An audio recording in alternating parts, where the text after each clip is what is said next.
بسم الله الرحمن الرحيم. يا أيها الذين آمنوا أطيعوا الله وأطيعوا الرسول وأولي الأمر منكم، فإن تنازعتم في شيء فردوه إلى الله والرسول إن كنتم تؤمنون بالله واليوم الآخر. اعوذ باللہ من الشیطان الرجیم. بسم اللہ الرحمن الرحیم. الحمد للہ رب العالمین والصلاة والسلام علی حبیب قلوبنا وطبیب نفوسنا وشفیع ذنوبنا افضل الاولین واشرف الاخرین العبد المؤید الرسول المسدد المحمود الاحمد ابی القاسم محمد. اللہم صلی علی محمد وآل محمد وعجل فرجہم وأہل بیتہ الطیبین الطاہرین المعصومین المظلومین الغر المیامین الذین اذہب اللہ عنہم الرجس وطہرہم تطہیرا. اللہم صلی علی محمد وآل محمد وعجل فرجہم. اما بعد فقد قال اللہ الحکیم فی محکم کتابہ ومتقن خطابہ. بسم اللہ الرحمن الرحیم. قل لا اسألکم علیہ اجرا الا المودۃ فی القربى.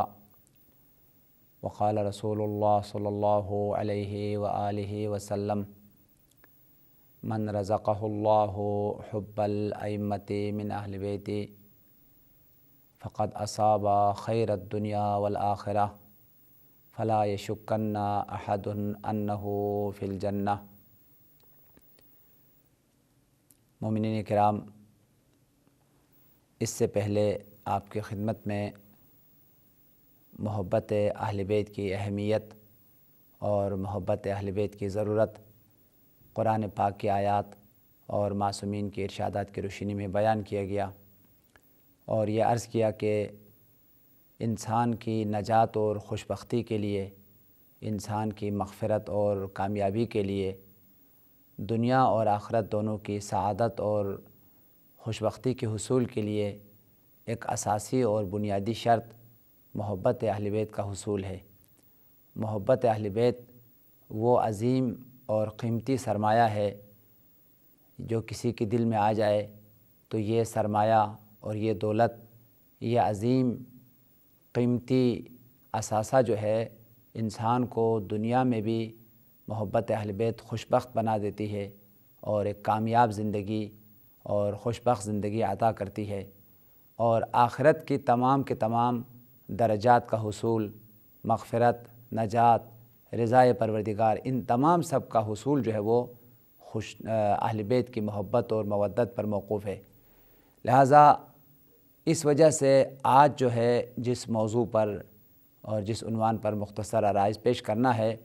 وہ محبت اہل بیت کے آثار اور فوائد اور برکات کو بیان کرنا ہے. محبت اہل بیت میں بے شمار آثار ہیں، بے شمار خواص ہیں، بے شمار برکات ہیں. وہ انسان جو حقیقی معنوں میں محب اہل بیت ہے، عاشق اہل بیت ہے، جن کی دلوں میں عشق اہل بیت، محبت اہل بیت حقیقی معنی میں موجود ہے، تو پروردگار عالم اس انسان کے لیے دنیا میں بھی بے شمار عنایات اور دنیا میں بھی عظیم خدا کے الطاف اور خدا کے رحمتیں، برکتیں اور آثار اور برکات اس کے لیے اللہ تعالیٰ عطا کرتا ہے، اور دنیا میں اس کو خوشبخت اور خوش نصیب اور سعادت مند بناتا ہے. اور اسی محبت اہل بیت کی طفیل، عشق اہل بیت کی طفیل دنیا میں بھی آخرت میں بھی اللہ تعالیٰ اس کے لیے بے شمار برکات اور بے شمار فوائد اور بے شمار اجر اور ثواب اور خدا کی طرف سے عنایتیں اس کے لیے حاصل ہوتی ہے۔ محبت اہل بیت جیسے کہ عرض کیا، دنیا اور آخرت دونوں کی وہ مؤثر ترین قیمتی شے ہے کہ اس کے بغیر انسان نہ دنیا میں خوشبخت اور کامیاب ہو سکتا ہے، نہ آخرت میں نجات اور کامیابی جو ہے وہ حاصل ہو سکتی ہے۔ محبت اہل بیت کے آثار اور اس کے برکات اور فوائد کو بیان کرتے ہوئے ہماری دینی کتابوں میں متعدد روایات ہیں۔ آج ان روایات کو آپ کی خدمت میں بیان کرنا ہے جن روایات میں محبت اہل بیت کے آثار اور برکات اور فوائد کو بیان کیا گیا ہے۔ ان میں سے کچھ فوائد دنیا میں ہیں، دنیا میں ہی محبت اہل بیت کے خاطر انسان کو بہت ساری چیزیں عطا ہوتی ہے، بہت ساری چیزیں جو ہے وہ ملتی ہے، یہ محبت اہل بیت کے دنیاوی آثار ہیں۔ اور کچھ جو آثار ہیں وہ قبر میں ہے کہ انسان کو جب قبر میں اتارا جاتا ہے تو محبت اہل بیت کے خاطر پروردگار عالم اسی کے محبت اہل بیت کے آثار قبر میں اس کے لیے ظاہر ہوتا ہے، قبر اس کی جو ہے وہ نورانی قبر اس کے لیے نورانی ہو جاتی ہے، اور قبر کے اندر وحشت اور دہشت اور پریشانیاں ہیں، قبر کی جو ضیق ہے وہ محبت اہل بیت کے خاطر ختم ہو جاتی ہے۔ اسی طریقے سے بہت سارے آثار ہیں جو ابھی انشاءاللہ روایات کی روشنی میں آپ کے خدمت میں بیان کروں گا، وہ آخرت سے متعلق ہے۔ آخرت میں بھی انسان کی نجات کا دار و مدار اور مغفرت کا دار و مدار اور خدا کی رضا کا مکمل حصول جو ہے وہ اہل بیت کی محبت پر ہے۔ اہل بیت کی محبت حقیقت میں ایک چیز کا نام نہیں ہے، ہزاروں کمالات، ہزاروں فضائل اور ہزاروں انسانی سعادتوں کے مجموعے کا نام محبت اہل بیت ہے۔ اسی وجہ سے محبت اہل بیت کے آثار اور برکات اور فوائد کو بیان کرتے ہوئے حضور صلی اللہ علیہ وسلم نے ایک طولانی روایت بیان کیا ہے۔ اس روایت کو جناب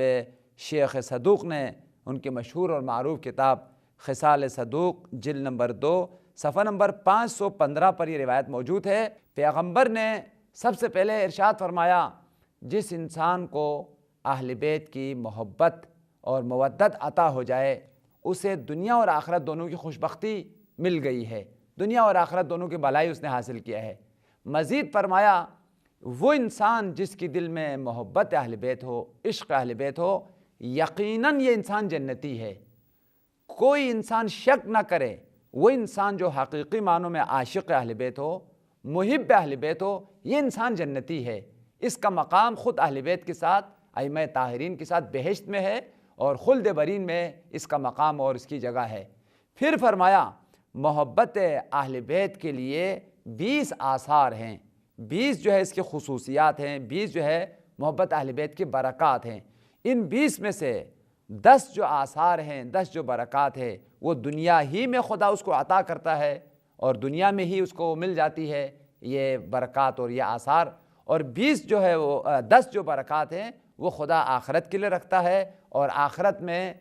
یہ آثار اس کے لیے ظاہر ہوتا ہے، اور یہ آثار اور یہ برکات اس مومن کو جو عاشق اہل بیت ہو خدا اس کو دے دیتا ہے۔ لہٰذا محبت اہل بیت میں 20 آثار ہیں، اور اب تفصیل کے ساتھ اس روایت کو آپ کے خدمت میں بیان کروں گا۔ جیسے کہ عرض کیا کہ یہ روایت جناب شیخ صدوق نے خصال صدوق جلد نمبر 2 صفحہ نمبر 515 پر نقل کیا ہے۔ ان ابی سعید الخدری قال رسول اللہ صلی اللہ علیہ وآلہ وسلم، جناب ابی سعید خدری اس روایت کو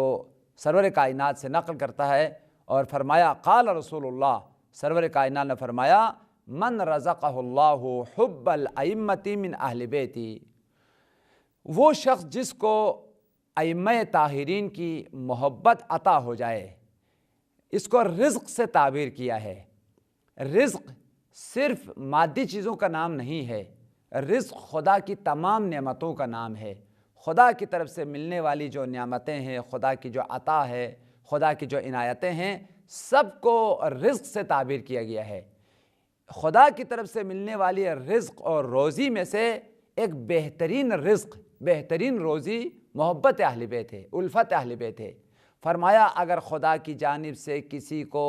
محبت کا رزق مل جائے، محبت کی روزی اگر مل جائے، تو پھر اس انسان کو دنیا اور آخرت دونوں کی بھلائی نصیب ہو گئی ہے۔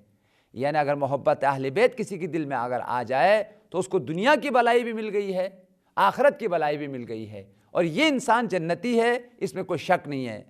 فرمایا من رزقہ اللہ حب الائمۃ من اہل بیتی، اگر کسی کو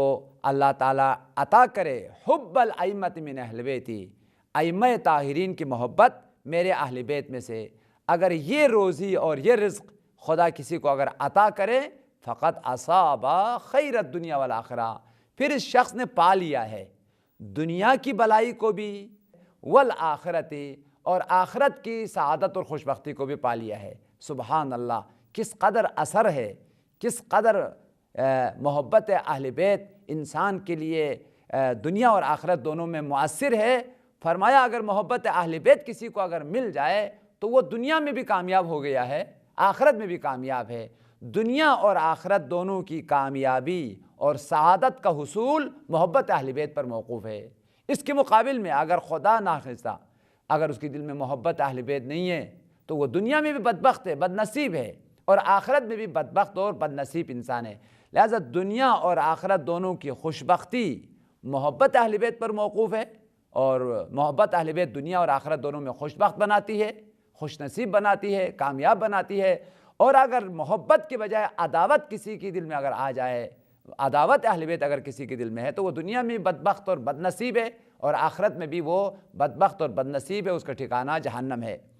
فرمایا من رزقہ اللہ حب اہل بیت من ائمتی فقط اصاب خیر الدنیا والآخرہ، جس کو محبت اہل بیت ائمہ طاہرین کی محبت مل جائے تو دنیا اور آخرت دونوں کی سعادت اس کو خدا نے عطا کیا ہے۔ فلا یشکن احد انہ فی الجنہ،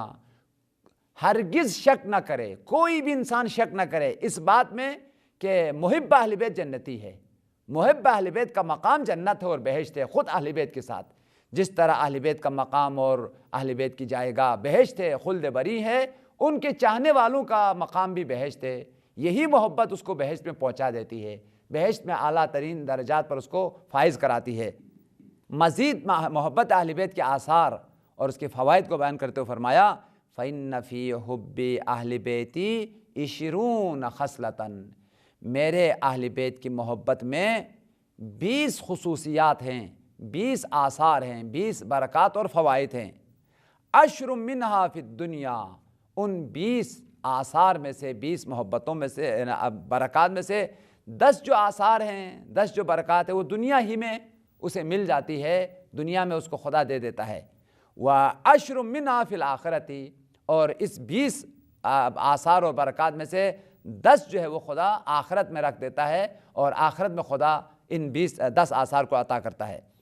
وَأَمَّا الَّتِي فِي الدُّنْيَا، اما وہ آثار جو محبت اہل بیت کے خاطر مومن کو دنیا میں مل جاتی ہے، وہ برکات اور وہ فوائد، فَالزُّهْدُ، سب سے پہلی چیز جو محبت اہل بیت کے خاطر انسان کے دل میں خدا ڈال دیتا ہے وہ زہد اور بے رغبتی دنیا ہے۔ یعنی دنیا سے وہ بے رغبت ہو جاتا ہے، اس کی ساری توجہ اور اس کی ساری فکر اور ہم و غم آخرت کی طرف چلی جاتی ہے۔ یعنی وہ اب دنیا کے حوالے سے حریص نہیں ہوتا ہے، دنیا اس کی نگاہ میں حقیر ہو جاتی ہے، دنیا جو ہے اس کے لیے کوئی عزیز نہیں ہے، دنیا کی طرف کوئی ہم و غم نہیں ہے، اس کی پوری توجہ آخرت کی طرف ہے، وہ ابدی اور لازوال آخرت کی طرف اس کی توجہ ہے۔ فرمایا دنیا میں اس کے دل میں زہد ڈال دیتا ہے محبت اہل بیت کے خاطر، لہٰذا یہ سب سے پہلی چیز زہد اس کو حاصل ہوتا ہے۔ دوسری چیز والحرص علی العمل، عمل کی طرف وہ راغب ہو جاتا ہے، عمل کی جانب وہ حریص ہو جاتا ہے۔ جس طرح سے خود ائمہ طاہرین عبادت کو، عمل کو بہت زیادہ توجہ دی ہے، اور یہی اثر محب اہل بیت کے دل میں بھی ڈال دیتا ہے، وہ پھر اعمال کو اور عبادت کو بہت زیادہ توجہ دیتا ہے اور اس کے دل میں حرص اور رغبت پیدا کرتا ہے۔ دوسرے نسخے میں والحرص علی العلم آیا ہے، یعنی محبت اہل بیت کے نتیجے میں اس کی دل میں علم آتا ہے اور جہالت جو وہ ختم ہو جاتی ہے، لہٰذا والحرص علی العمل یہ ایک نسخے میں ہے، دوسرے نسخے میں ہے والحرص علی العلم، علم کی طرف وہ حریص ہوتا ہے، وہ خدا کی معرفت، دین کی معرفت اور دنیا معارف اہل بیت کی طرف وہ حریص ہوتا ہے، اس کے دل میں رغبت اور شوق پیدا ہوتا ہے۔ تیسرا جو اثر ہے والورع فی الدین، محبت اہل بیت کی وجہ سے انسان کے دل میں تقوی اور پرہیزگاری جو ہے وہ پیدا ہو جاتی ہے، یعنی دل سے اب معصیت اور گناہ کا جذبہ ختم ہوتا ہے، اس کے دل میں واجبات کی بجا لانے کی طرف ہے اور گناہوں سے رکنے کی طرف اس کی دل میں شوق اور رغبت پیدا ہوتا ہے۔ اسی کا نام اصطلاح میں ورع کہلاتا ہے۔ ورع کے معنی مستحبات اور واجبات کو بجا لانا اور محرمات اور معصیتوں کو، کراہت مکروہات کو جو ہے نا وہ ترک کرنا۔ اس کو اللہ تعالیٰ ورع کی صفت، یعنی وہ صفت اس کی دل میں ڈال دیتا ہے کہ اس صفت کی وجہ سے وہ واجبات کو بجا لاتا ہے، مستحبات کو بجا لاتا ہے، محرمات اور گناہوں سے بلکہ مکروہات سے بھی وہ اجتناب کرتا ہے۔ چوتھی چیز جو خدا عطا کرتا ہے وہ رغبت فی العبادتی، عبادت کا شوق اور عبادت کا رغبت اس کی دل میں ڈال دیتا ہے۔ وَالتَّوْبَةُ قبل الموت، پانچویں چیز جو خدا دنیا میں عطا کرتا ہے، موت سے پہلے توبہ کرنے کی توفیق خدا اس کو دے دیتا ہے۔ یعنی محب اہل بیت دنیا میں توبہ کر کے دنیا سے چلا جاتا ہے، محبت اہل بیت کی خاطر خدا اس کو توبے کا توفیق عطا کرتا ہے۔ اور چھٹی چیز والنشاط فی قیام اللیل، محبت اہل بیت کا یہ اثر ہے کہ اس کو اللہ تعالیٰ نماز شب پڑھنے کی توفیق دیتا ہے، رات کو مناجات کرنے کی توفیق دیتا ہے، اور وہ پھر شب زندہ داری اور مناجات پروردگار کا رغبت پیدا کرتا ہے، اور رات کو پھر مناجات کرتا ہے، نماز شب پڑھتا ہے۔ اور جس طریقے سے تمام ائمہ طاہرین نے پوری راتیں نماز شب میں، مناجات میں، راز و نیاز میں، دعاؤں میں گزار دی ہے، عاشق اہل بیت کو بھی یہ صفت عطا ہو جاتی ہے، اور وہ پھر رات کو پھر اٹھتا ہے، نماز شب پڑھتا ہے اور رات کو عبادت میں اور راز و نیاز میں گزار دیتا ہے۔ والنشاط فی قیام اللیل، رات کی تاریکی میں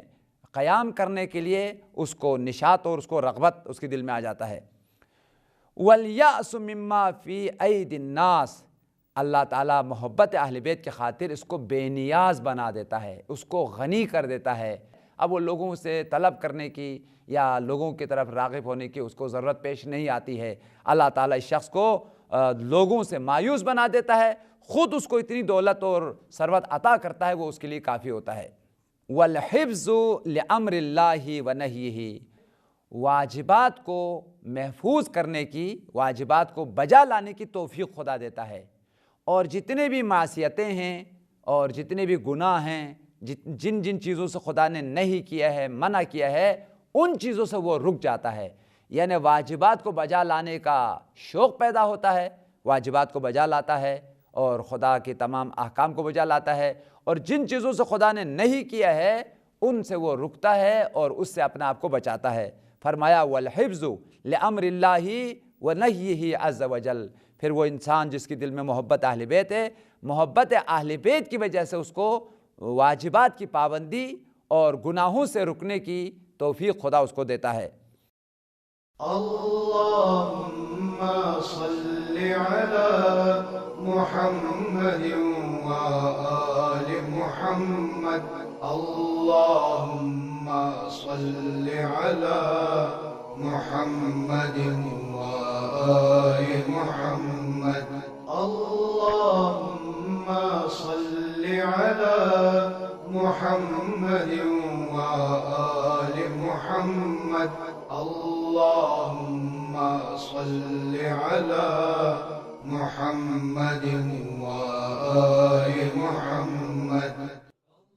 والتاسعۃ بغض الدنیا، اور نویں چیز جو خدا محبت اہل بیت کی خاطر اس کو دیتا ہے،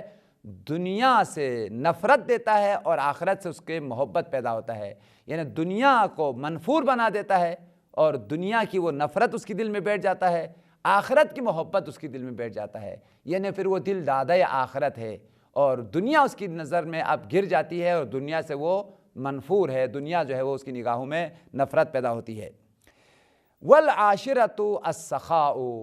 محب اہل بیت کو خدا سخاوت عطا کرتا ہے، سخی بنا دیتا ہے۔ سخاوت کی جو توفیق ہے،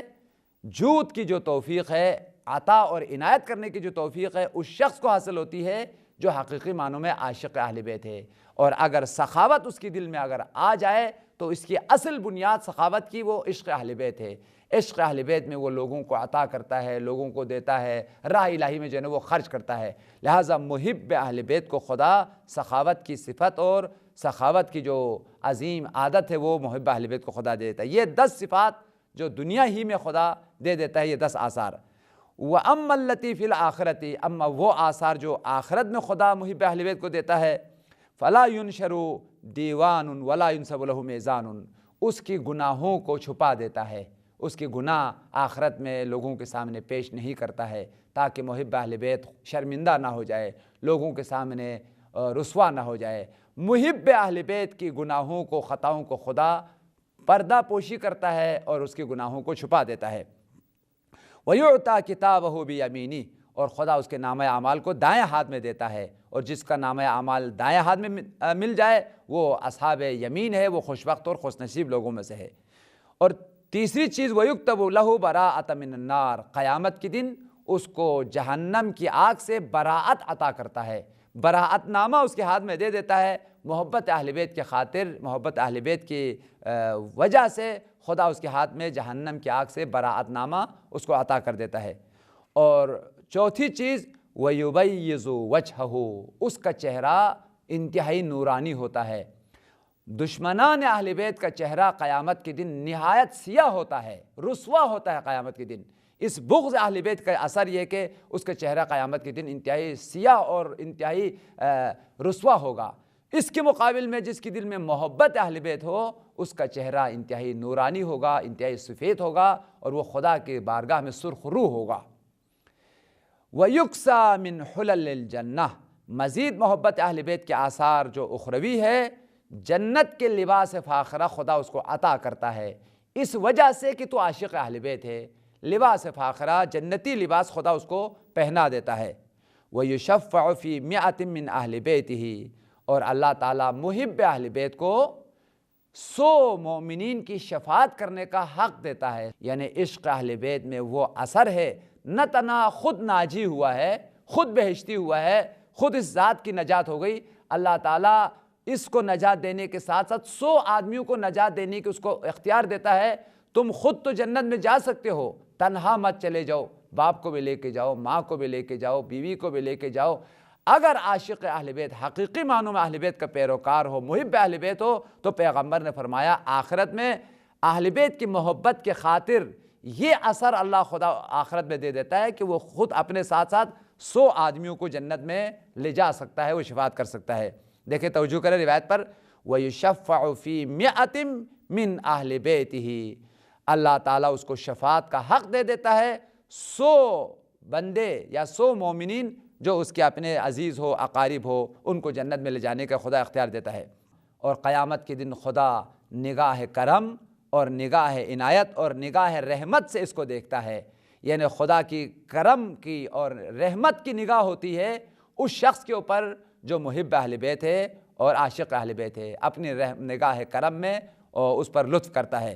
وَيُتَوَّجُ مِن تِيجَانِ الْجَنَّةِ، اور جنت سے جو کرامت کے تاج ہیں، بزرگی کے تاج ہے، وہ محبت اہل بیت کے خاطر محب اہل بیت کے سر پر رکھ دیتا ہے، اور اہل دنیا کو بتا دیتا ہے یہ جو تاج اس کو، یہ جو کرامت کی، یہ بزرگی کی جو تاج اس کو حاصل ہوا ہے، یہ اہل بیت کی محبت کے خاطر اس خدا نے اس کو عطا کیا ہے۔ یہ حقیقت میں تاج کرامت نہیں ہے، تاج محبت ہے، تاج ولایت ہے، تاج معرفت اہل بیت ہے۔ وہ انسان جو اہل بیت کو پہچانتا ہو، اہل بیت کی ولایت کا قائل ہو، اہل بیت کی محبت اور مودت جس کی دل میں ہو، پیغمبر نے فرمایا قیامت کے دن اس کے سر پر بزرگی اور کرامت کا تاج اللہ تعالیٰ رکھ دیتا ہے، اور اہل قیامت اسی تاج کے ذریعے سے پہچان لیتا ہے ھذا من محب اہل البیت، یہ اہل بیت کے محبین میں سے، عاشقین میں سے ہے۔ اس کے سر پر تاج کرامت رکھ کر اس تاج کرامت سے پہچان لیتا ہے۔ والعاشرۃ دخول الجنۃ بغیر حساب، 10ویں جو اثر ہے یا برکت ہے جو عشق اہل بیت کی وجہ سے مومن کو اللہ تعالیٰ عطا کرتا ہے، وہ جنت اللہ تعالیٰ اس کو عطا کرتا ہے، وہ جنت میں چلا جاتا ہے تمام لوگوں سے پہلے۔ لوگوں کو مقام حساب میں رکھا جاتا ہے، سختی کے ساتھ ان سے حساب لیا جاتا ہے، ان سے پوچھا جاتا ہے اور ان کے ساتھ وہ سختی کے ساتھ پیش آتا ہے۔ لیکن وہ انسان جو حقیقی معنوں میں اہل بیت کا پیروکار ہو، ان کی تعلیمات پر عمل کرنے والا ہو، ان کے ارشادات پر عمل کرنے والا ہو، دل میں اہل بیت کی محبت اور معرفت ہو، حقیقی معنوں میں اس انسان کو اللہ تعالیٰ جنت میں داخل ہونے کا حکم دیتا ہے، بغیر حساب کے اس کو اللہ تعالیٰ جنت میں وارد کر دیتا ہے، جنت میں ڈال دیتا ہے۔ ذیل میں پیغمبر نے فرمایا فطوبیٰ لمحبی اہل بیتی، خوشخبری ہو، خوش بختی ہو، خوش نصیبی ہو ان لوگوں کے لیے جو حقیقی معنوں میں میرے اہل بیت کے محبین ہیں، اہل بیت کے چاہنے والے ہیں، ان کے لیے خوشخبری اور خوش نصیبی ہو کہ اتنے سارے آثار اہل بیت کے محبت میں خدا نے رکھ دیا ہے۔ ایک اور روایت بس آپ کی زحمت تمام، محبت اہل بیت کا ایک اہم ترین اثر یہ ہے کہ اللہ تعالیٰ محبت اہل بیت کے خاطر انسان کی گناہوں کو بخش دیتا ہے، اگرچہ گناہ گار ہی کیوں نہ ہو۔ یہ محبت اہل بیت وہ کیمیا ہے، وہ عظیم قیمتی سرمایہ ہے۔ محبت اہل بیت کی وجہ سے تمام گناہ جڑ جاتے ہیں، اس طریقے سے انسان کے گناہ بدن سے جڑ جاتے ہیں۔ حضرت صادق آل محمد نے فرمایا ہماری محبت، ہماری الفت گناہوں کو نابود کر دیتی ہے، گناہوں کو کھا جاتی ہے، گناہوں کو مٹا دیتی ہے۔ اس طریقے سے گناہوں کو مٹا دیتی ہے، ختم کر دیتی ہے جس طریقے سے تیز اور تند ہوائیں چلیں، طوفانی ہوائیں، تو درخت سے پتے جڑ جاتے ہیں، پتے اتر جاتے ہیں، کوئی ایک دانہ پتا جو ہے وہ درخت پر باقی نہیں رہتا، سارے پتے زمین پر گر جاتے ہیں۔ اس طریقے سے محب اہل بیت کے گناہ جھڑ جاتے ہیں، اور محب اہل بیت کے گناہوں کو یہ اہل بیت کی محبت کھا جاتی ہے اور نابود کرتی ہے۔ اس روایت کو بھی جناب شیخ صدوق نے ان کی مشہور اور معروف کتاب ثواب الاعمال اور عقاب الاعمال صفحہ نمبر 204 پر نقل کیا ہے۔ حضرت صادق آل محمد کا فرمان ہے، قال ابو عبداللہ علیہ السلام ان حبنا اہل البیت لیحط الذنوب عن العباد کما تحط الریح الشدیدہ الورقۃ عن الشجر۔ صادق آل محمد نے فرمایا ہم اہل بیت کی محبت گناہوں کو نابود کر دیتی ہے، گناہوں کو مٹا دیتی ہے، ختم کر دیتی ہے، کما تحط الریح الشدیدۃ الورق الشجر، جس طریقے سے شدید ہوائیں، تند ہوائیں، طوفانی ہوائیں درخت سے پتوں کو گرا دیتی ہے اور پتوں کو جھاڑ دیتی ہے، اس طریقے سے اہل بیت کی محبت گناہ گاروں کے گناہوں کو جھاڑ دیتی ہے، گناہوں کو نابود کرتی ہے۔ عزیزان گرامی، حقیقت میں ہمارے لیے ان روایات کی روشنی میں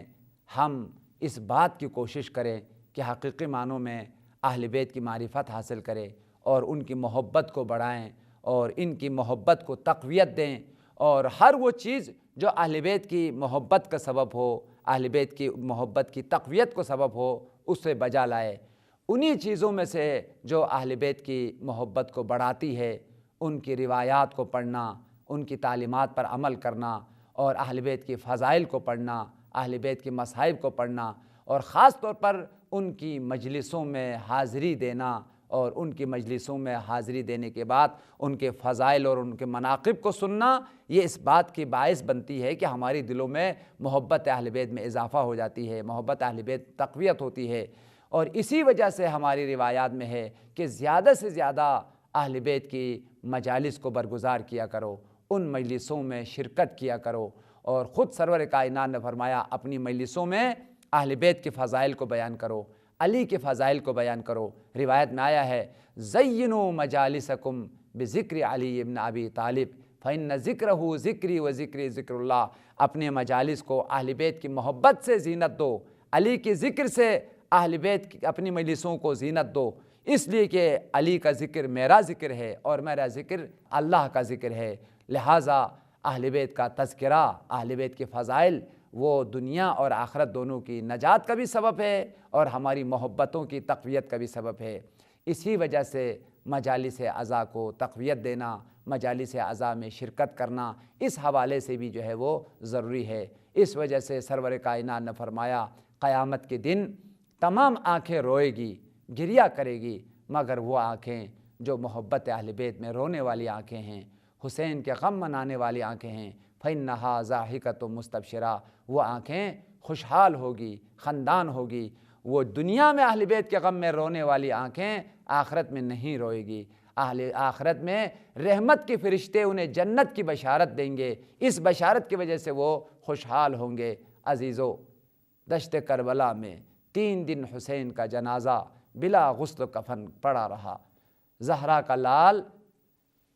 اس طریقے سے بے دردی کے ساتھ 3 دن کے بھوکے و پیاسے صرف تنہا شہید نہیں بلکہ شہید کرنے کے بعد اس کا سر تن سے جدا کیا گیا، اس کا بدن دشت کربلا میں پامال کیا گیا، اور لعین نے حکم دیا کہ حسین کے بدن کو پامال کیا جائے۔ مقاتل کی کتابوں میں ہے کہ بعد از عصر عاشور ابن سعد ملعون نے کئی چیزوں کا حکم دیا۔ سب سے پہلے کہا گیا کہ شہیدوں کے سر کو نوک نیزے پر بلند کیا جائے، اور بدن سے جدا کرنے کے بعد نوک نیزے پر بلند کر کے اسے کوفے کی طرف بھیجا جائے۔ اور دوسرا اس لعین نے حکم دیا جتنے بھی آل رسول کی مال ہے، دولت ہے اور آل رسول کی چیزیں ہیں اسے لوٹا جائے، غارت کیا جائے۔ اور تیسرا یہ حکم دیا کہ خیموں کو آگ لگا دیا جائے۔ عزیزو، حسین کا بدن دفن کرنے کے بجائے چوتھا حکم یہ دیا کہ جتنے بھی آل محمد کے جنازے ہیں،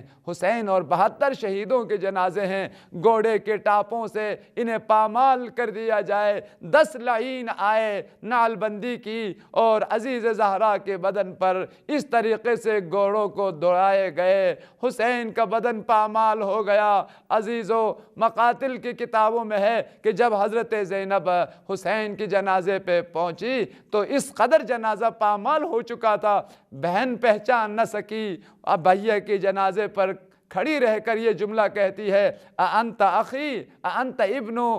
امی، تو میرا بھیا حسین ہے، حسین، نہ تیرے جسم پر سر ہے نہ تیرے بدن پر لباس ہے، اس قدر تیرا جنازہ پامال ہو چکا ہے، بہن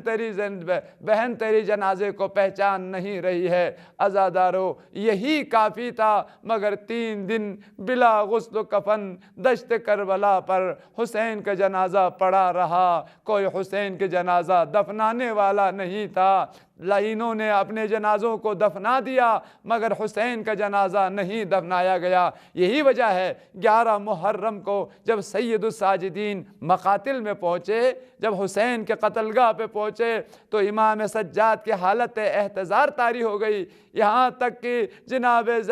زینب دیکھ رہی تھی کہ سید الساجدین کی حالت متغیر ہو گئی ہے اور احتضار کی حالت ہے۔ جناب زینب قریب آ کر پوچھتی ہے، یا سمال الباقین، یہ کیا حالت ہے بھیا سجاد، آپ کی روح پرواز کر رہی ہے؟ تو جناب سجاد نے فرمایا، اے میری پھوپھی، آپ دیکھتی نہیں لعینوں نے اپنے اجساد نجسہ کو دفن کر دیا ہے، میرے بابا کا جنازہ بلا غسل و کفن پڑا ہے اور چچا عباس کی جنازہ بلا غسل و کفن ہے۔ یہ نواسہ رسول ہے جسے کوئی دفنانے والا نہیں، جسے کوئی غسل دینے والا نہیں، اور حسین کا جنازہ بلا غسل و کفن پڑا ہوا ہے، اور میں اتنا مجبور ہوں، میرے گلے میں توق ہے، ہاتھ میں رسن ہے، بابا کو دفنانے کا بھی مجھے اختیار نہیں ہے، میری حالت کیوں ایسا نہ ہو جائے میں اپنے بابا کو بلا غسل و کفن دشت کربلا میں چھوڑ کر کوفے کی طرف روانہ ہو رہا ہوں۔ الا لعنت اللہ علی القوم الظالمین وسیعلم الذین ظلموا ایام منقلب ینقلبون۔ خدایا پروردگار، حسین ابن علی کے حرمت کا واسطہ، حسین ابن علی کی شہادت کا واسطہ، حسین ابن علی کی عظمت کا واسطہ، خدایا ہمارے دلوں میں عشق اہل بیت، محبت اہل بیت عطا فرما، ہمیں حقیقی معنوں میں محب اہل بیت بننے کی، عاشق اہل بیت بننے کی اور اہل بیت شناس انسان بننے کی توفیق عطا فرما۔ خدایا وہ آثار و برکات جو تیرے نبی نے محبت اہل بیت کے لیے فرمایا ہے وہ ہمیں دنیا اور آخرت دونوں میں حاصل کرنے کی توفیق عنایت فرما۔ امام زمانہ کے ظہور میں تعجیل فرما۔ ربنا تقبل منا بجاہ محمد وآل طیبین الطاہرین، اللہم صلی علی محمد وآل محمد وعجل فرجہم۔ اللهم ارزقنا توفيق الطاعة وبعد المعصية وصدق النية وعرفان الحرمة، وأكرمنا بالهدى والاستقامة، وسدد ألسنتنا بالصواب والحكمة برحمتك يا أرحم الراحمين.